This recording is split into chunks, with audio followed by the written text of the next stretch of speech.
नमस्कार दोस्तों, ये तस्वीरें याद है आपको? ये तस्वीरें तब की है जब पीएम मोदी नई संसद का मुआयना करने गए थे। देखने गए थे कि उनके सपनों की संसद कैसी बनी है, कौन कहां बैठेगा, सत्ता पक्ष कहां बैठेगा, वो खुद कहां बैठेंगे, विपक्ष कहां बैठेगा, स्पीकर कहां बैठेंगे, मीडिया वाले कहां होंगे, कैमरे जो संसद टीवी के कैमरे होते हैं जिससे लाइव कवरेज होता है वो कहां लगेंगे, क्योंकि मोदी जी का ध्यान तो कैमरों पर होता ही है। तो मार्च के महीने में यही सब देखने गए होंगे मोदी। लेकिन मोदी जब मुआयना कर रहे थे नई संसद भवन का उद्घाटन से पहले, तब उनके साथ वैसे तो स्पीकर ओम बिरला भी थे, लेकिन जितनी तस्वीरें मीडिया में तब आई थी उसमें स्पीकर महोदय कहीं नहीं दिखे थे। ऐसे लगा जैसे मोदी ने नई संसद के उस विशाल हॉल के हर कोने में जाकर सिंगल सिंगल फोटो खिंचवा ली, ताकि जब फोटो दुनिया के सामने आए तो मोदी ही मोदी दिखे। यही उनकी शैली है, यही उनका अंदाज है, यही उनकी ख्वाहिश भी रहती है कि ऐसे मौकों पर कोई उनके साथ फोटो फ्रेम शेयर ना करे, फोटो में सिर्फ वो दिखे, बाकी लोग नेपथ्य में रहे। लेकिन ये तो नई संसद के मुआयने की तस्वीरें थी, इसलिए इस पर कोई हो हल्ला नहीं मचा। हम जैसे लोगों ने भले ही वीडियो बनाकर मोदी की आत्ममुक्ता वाली मानसिकता पर तब भी सवाल उठाए थे। अब जब नई संसद के उद्घाटन की तारीख तय हो गई है तब बवाल मचा है। कई दलों ने उद्घाटन कार्यक्रम के बहिष्कार का ऐलान कर दिया है, विपक्षी दलों ने, और जो बचे हैं शायद वो भी करने वाले हैं। साफ साफ विपक्षी दलों के नेताओं ने कहा है कि मोदी ने राष्ट्रपति को नहीं बुलाकर संवैधानिक मान्यताओं के साथ खिलवाड़ किया है, क्योंकि उद्घाटन तो राष्ट्रपति के हाथों होना चाहिए था, इसलिए हम उस कार्यक्रम का बहिष्कार करते हैं। हालांकि कैमरा प्रेमी, उद्घाटन प्रेमी, शिलान्यास प्रेमी, कवरेज प्रेमी, इवेंट प्रेमी, प्रचार प्रेमी और प्रसार प्रेमी मोदी जी भीतर ही भीतर कुछ परेशान तो होंगे, लेकिन ऊपर से यही दिखाएंगे कि जिसको आना हो आए, जिसे ना आना हो आए ना आए, हम तो शिलान्यास करेंगे।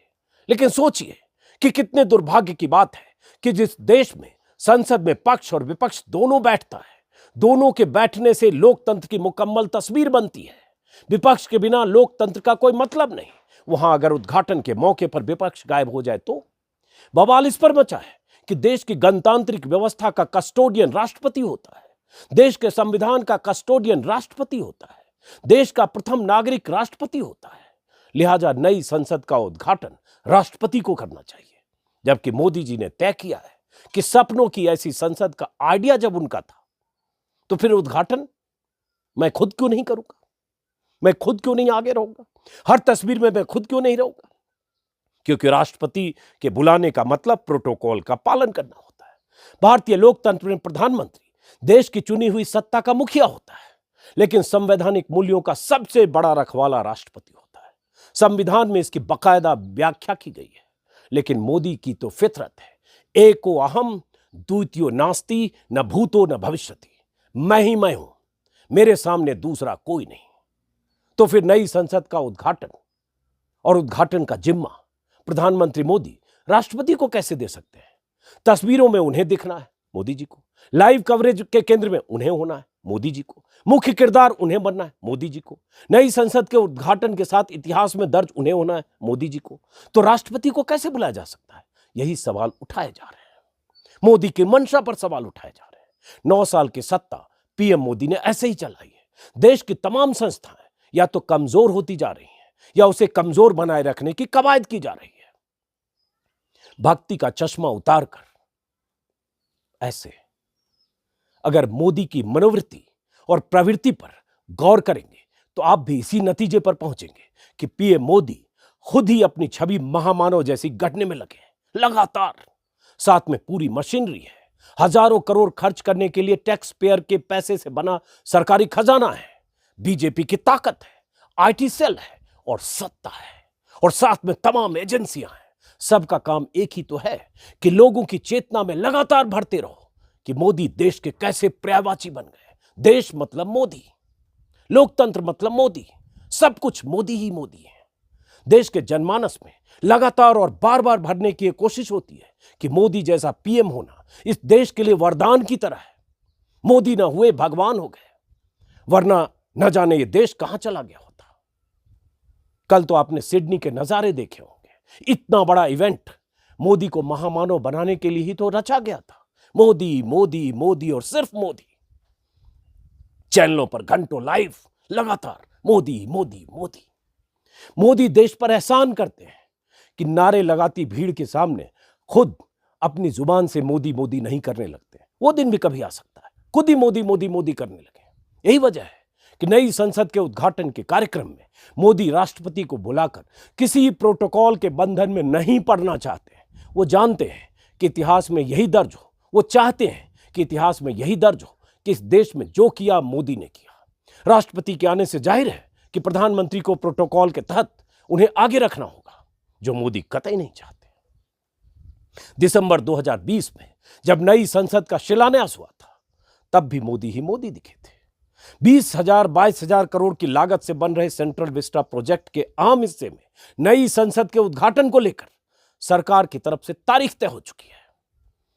उद्घाटन का वक्त मुकर्रर हो चुका है, पूरी तैयारी हो चुकी है, कार्ड छप चुके हैं, न्योते भेजे जा रहे हैं, मुख्यमंत्रियों से लेकर सांसदों को, मंत्रियों को। गाजे बाजे के साथ, एंट्री के साथ उद्घाटन की प्लानिंग हो चुकी है। मोदी को महामानव की तरफ पेश करने वाले सारे इंतजाम बहादुर इस कार्यक्रम को न भूतो न भविष्यति की तरफ प्रचारित प्रसारित करने की तैयारी में जुटे होंगे। मीडिया के तमाम चैनल्स अभी से प्लान कर रहे होंगे मोदी मोदी कैसे किया जाए।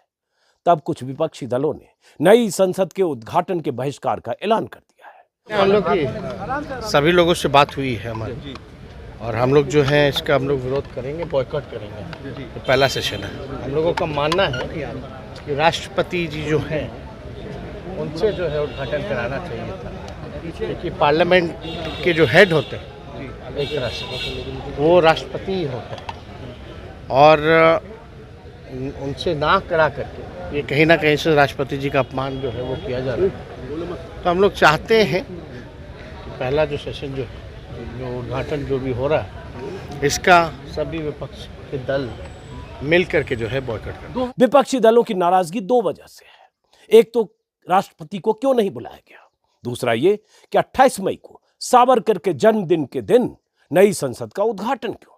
खासतौर से कांग्रेस का ऐतराज इस बात पर है। और सावरकर का गांधी से क्या रिश्ता था, गांधी की हत्या से क्या रिश्ता था, आप जानते हैं। कांग्रेस के कई नेता मोदी सरकार को संविधान की याद दिला रहे हैं, आर्टिकल 79 की याद दिला रहे हैं, जिसमें राष्ट्रपति के सर्वोच्च होने का जिक्र है।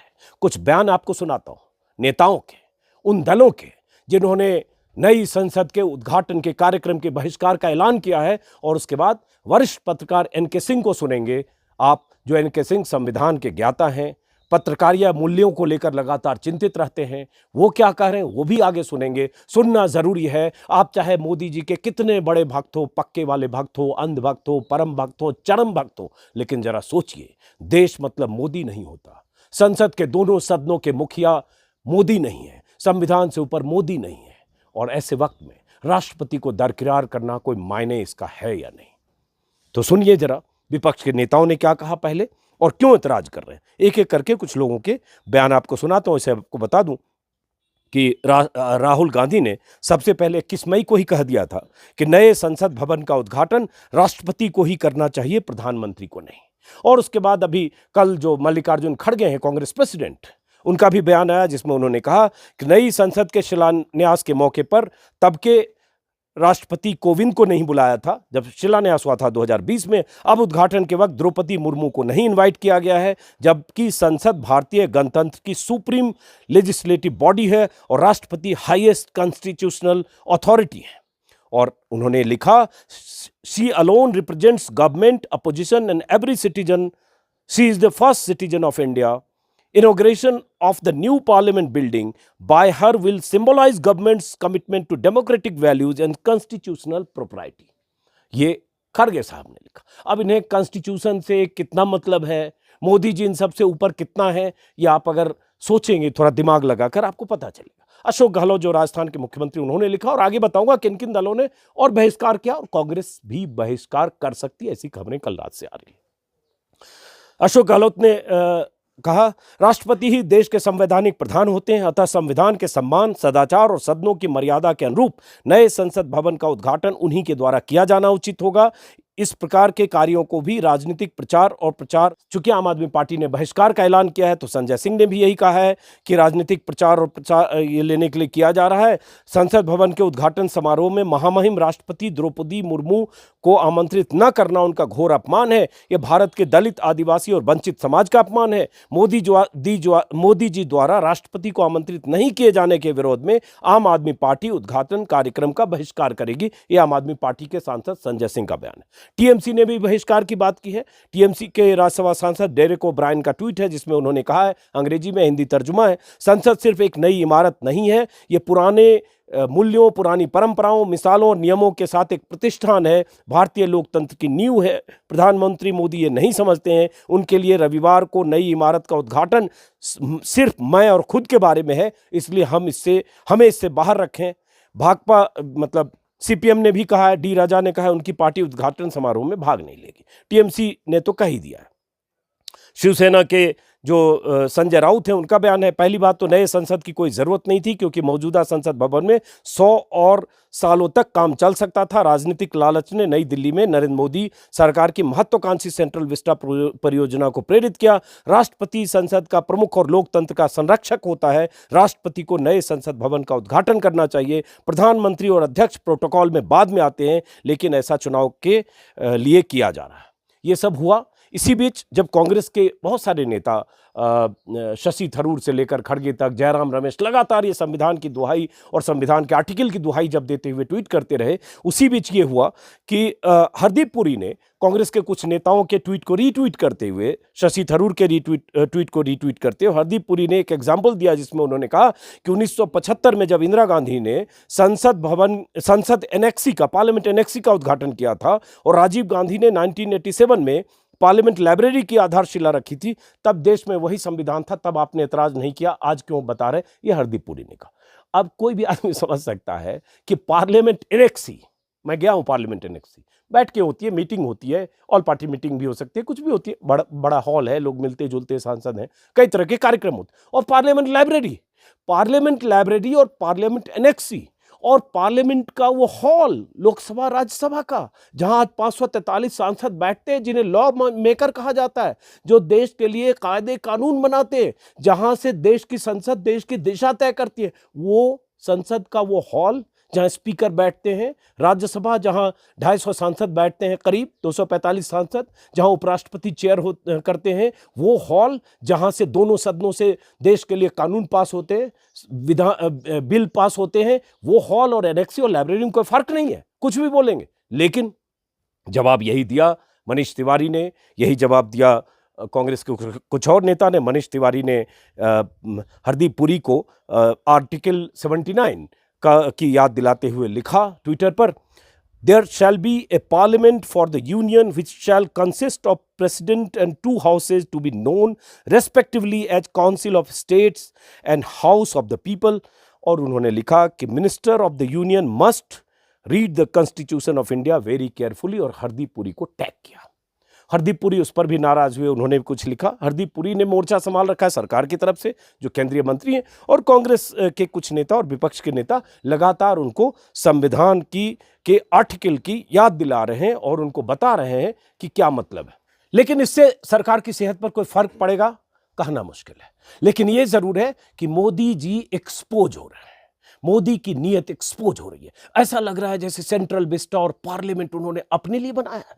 उस पार्लियामेंट में जिसमें विपक्ष को बैठना है, विपक्ष के बिना पार्लियामेंट का कोई मतलब नहीं। लोकतंत्र में विपक्ष की आवाज, वॉइस ऑफ डिसेंट, उसका मतलब होता है। लेकिन आपने मान लिया कि कोई आए या ना आए, हम तो करेंगे शिलान्यास अपने ढंग से। आरजेडी, अभी खबर आई है कि आरजेडी ने, कुछ देर पहले खबर आई जब मैं वीडियो रिकॉर्ड कर रहा हूं, आरजेडी ने भी बहिष्कार का ऐलान किया है। राष्ट्रीय Janata Dal will boycott the inauguration ceremony of the new parliament building in Delhi on 28 में। ये जनता दल की तरफ, आरजेडी की तरफ से है, तेजस्वी यादव की पार्टी की तरफ से। तो ये सारे बयान लगातार हैं कांग्रेस की तरफ से। बयान तो आए हैं एतराज के, कई नेताओं ने लिखा है, लगातार लिखा है ट्विटर पर, राहुल गांधी से शुरुआत हुई, लेकिन अभी बहिष्कार की खबर नहीं है। लेकिन लेफ्ट पार्टी, टीएमसी, अब आरजेडी और कांग्रेस भी करेगी। किसी समय खबर आ जाएगी, कल रात खबर आ रही थी कि कांग्रेस भी बहिष्कार करेगी। लेकिन प्रधानमंत्री शिलान्यास तो करके मानेंगे। राष्ट्रपति को न्योता नहीं दिया गया। अब खबर सुबह देख रहा हूं कि एक संदेश जारी करवाया जा सकता है उपराष्ट्रपति और राष्ट्रपति से, ताकि जो ये नाराजगी है उसको एड्रेस किया जा सके, इसको किसी ढंग से समतल किया जा सके। और यह भी एक नैरेटिव बनाने की कोशिश हो रही है कि प्रधानमंत्री तो चाहते थे कि राष्ट्रपति को बुलाए, राष्ट्रपति ने ही कहा कि प्रधानमंत्री जी करे। ऐसा भी कुछ लोग जो भक्त बिरादरी के लोग हैं, IT सेल के लोग हैं, या 2 रुपए में ट्वीट करने वाले लोग हैं, ट्विटर पर कल रात से लिख रहे हैं।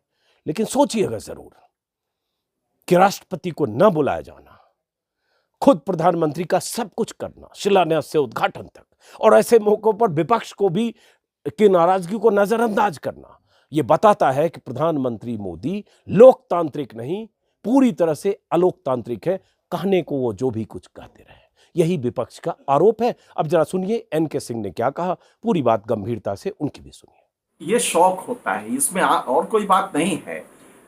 अपने को इतिहास में, और ये खास करके जो एकल लीडरशिप का फॉर्मेट है, जिसमें सिंगल लीडर ही होता है, वो देश में सबसे बड़ा होता है, और वो अपने को, ये उसकी आदत में होता है। अब वो जो गवर्नेंस का मॉडल देगा, उसमें पत्ता भी उसकी मर्जी का नहीं हिलेगा, लिहाजा हर आदमी उसकी मर्जी समझता है और पत्ता हिलाता है। तो ये एकल लीडरशिप के फॉर्मेट की दिक्कत है, और भारत में ये पहली बार इतना जबरदस्त एकल लीडरशिप, जिसको आप डिक्टेटोरियल कह सकते हैं दूसरे शब्दों में। तो ये शौक होता है गवर्नेंस का कि वो अपने को आइकन बनाने के लिए ये सब कुछ करता है। आइकन बनाने के लिए पीएम, हर प्रोग्राम जो होगा वो पीएम के नाम से जाएगा। एक रेलवे का, ट्रेन का उद्घाटन करना होगा तो झंडी वो लगाएगा, झंडी वो, हरी झंडी गिराएगा। ये आइकॉन बिल्डिंग प्रोसेस है, और आप अपने को आइकॉन बनाने के लिए ये करते हैं। ये शौक, मुझे याद है कि एक बार जब सेकेंड वर्ल्ड वॉर में फ्रांस जीत लिया, तो हिटलर गया देखने के फ्रांस में, और वो पहली बार नेपोलियन के मेमोरियल में पहुंचा, नेपोलियन के याद में जो बना था, और उसने कहा ये मेरे जीवन का सबसे बड़ा क्षण है। तो आप समझ सकते हैं कि जीवन का सबसे बड़ा क्षण हिटलर के लिए नेपोलियन का मेमोरियल देखना था। आइकॉन बिल्डिंग प्रोसेस का ये एक बेसिक है कि आप इतिहास में जाएं तो एक डेमी गॉड की तरह जाएं, हर जगह आप ही का नाम हो। ये एक एकल नेतृत्व की ये प्रॉब्लम है। राज्यों में भी कई मुख्यमंत्री ऐसे हुए हैं जिन्होंने किया है अपने समय में, आज भी अगर वो मुख्यमंत्री हो तो करेंगे। लेकिन हकीकत ये है कि ये यूनि लीडरशिप के फॉर्मेट का फॉर्मेट है, जिसमें कि आप अपने को आइकॉनिक स्टेटस लेने के लिए ये करते हैं। वरना कितना अच्छा होता कि आप नीचे होते, आप 26 जनवरी को तो राष्ट्रपति का स्वागत करते हैं ना, क्या उससे पता नहीं लगता कि राष्ट्रपति कौन है, आपसे ऊपर है? लेकिन आप क्या कर सकते हैं, ये शौक है और सब लोग उसमें ताली बजा रहे हैं, तो वह इसलिए उद्घाटन प्राइम मिनिस्टर करेंगे। प्रधानमंत्री संसद का प्रोडक्ट होता है, जबकि राष्ट्रपति, आर्टिकल 79 बहुत स्पष्ट है कि राष्ट्रपति और दोनों सदनों से मिलकर ये संसद बनता है। अगर उसी में आर्टिकल 75(3) देखें तो संसद में काउंसिल ऑफ मिनिस्टर की ज्वाइंट रिस्पॉन्सिबिलिटी होती है सदन के प्रति जवाबदेही। इसी सिद्धांत से प्रधानमंत्री पैदा होता है। प्रधानमंत्री उस हाउस का, जिसकी उस हाउस में जिसके संख्या ज्यादा होती है, उसका नेता प्रधानमंत्री बनता है। इसको अपॉइंट राष्ट्रपति करता है आर्टिकल 74 में, और 75 में कलेक्टिव रेस्पॉन्सिबिलिटी की बात कही गई है। क्या इन दोनों बातों से सिद्ध नहीं होता है कि राष्ट्रपति हमारे पूरे इस स्ट्रक्चर का सॉवरेन को रिप्रेजेंट करता है, संप्रभु जो शक्ति होती है उसको रिप्रेजेंट करता है, और इन सारे प्रक्रियाओं से ऊपर होता है। प्रधानमंत्री को अपॉइंट करता है, मिनिस्टर्स को अपॉइंट करता है, इनको हटा सकता है, तो बहुत सीधी सी बात है कि ये एक गरिमामय ओकेजन था और इसमें आप लाते, आप ही तो चुनाव मंचों से कहते हैं कि हमने एक दलित, एक आदिवासी, एक महिला राष्ट्रपति दिया है। तो जब वोट लेना होता है तो वो महिला भी हो जाती हैं, आदिवासी भी हो जाती हैं, लेकिन जब संसद का उद्घाटन करना होगा तो प्रधानमंत्री जो संसद का एक प्रोडक्ट होता है वो उद्घाटन करेगा। तो टेक्निकली ये गलत है, लेकिन संविधान में कहीं नहीं लिखा है कि प्रधानमंत्री नहीं कर सकते। अब मुश्किल यह है कि जिसकी ताकत है और ये शौक होता है, इसमें और कोई बात नहीं है। तो ये सुन लिया आपने एनके सिंह को। एक ऐतराज जो कांग्रेस के नेताओं का है और कुछ विपक्षी दलों का होगा कि सावरकर के जन्मदिन के दिन क्यों चुना गया 28 तारीख को नई संसद के शिलान्यास का दिन। सावरकर का क्या रिश्ता था गांधी हत्याकांड में? हालांकि बाद में बरी हुए, लेकिन वो तस्वीरें आज भी मेरे जहन में कैद है जब गांधी हत्याकांड की सुनवाई लाल किले में हो रही थी और तब कैसे सावरकर भी कटघरे में थे नाथूराम गोडसे और गांधी के कातिलों के साथ, पहवा और बाकी लोगों के साथ, गोपाल गोडसे के साथ कैसे छूटे, उसको लेकर बहुत सारी थ्योरी है। लेकिन सावरकर का इतिहास, गांधी के प्रति उनका नजरिया, गांधी के प्रति सावरकर की नफरत, हिंदुत्व, कट्टर हिंदुत्ववाद के पैरोकार, एक धर्म के प्रति नफरत, और उसके बाद गांधी के इस देश में गांधी को याद करते हुए प्रधानमंत्री विदेश तक में गांधी को की मूर्ति को माल्यार्पण करते हैं। अभी भी तस्वीरें आई थी उनकी। और उसके बाद सावरकर के जन्मदिन के दिन आप शिलान्यास कर रहे नई संसद का। करना था तो 2 अक्टूबर को करते हैं, गांधी जयंती के दिन, लेकिन आपने चुना सावरकर के जन्मदिन के दिन नई संसद के शिलान्यास का। इससे आपका एजेंडा, आपकी मानसिक प्रवृत्ति, सब कुछ पता चलता है। मुंह में राम, बगल में छुरी, नाम लेते हैं आप गांधी का, लेकिन दरअसल आपके भीतर सावरकर है। सावरकरवादी लोगों ने तय किया है कि 28 तारीख को नई संसद का उद्घाटन होगा, तमाम नाराजगियों को किनारे रखकर। ये मोदी स्टाइल ऑफ पॉलिटिक्स है। फिलहाल इस वीडियो को खत्म करते हैं, फिर मुलाकात होगी। मैं रामगढ़ में हूं, लेकिन यहां से भी देश दुनिया की खबरों पर नजर रखते हुए जो दिखेगा, जो देखूंगा वो आपको दिखाता रहूंगा। अगर आपने मेरे YouTube चैनल को सब्सक्राइब किया तो अच्छी बात है, नहीं किया है तो करें, मुमकिन हो तो ज्वाइन करें। नमस्कार।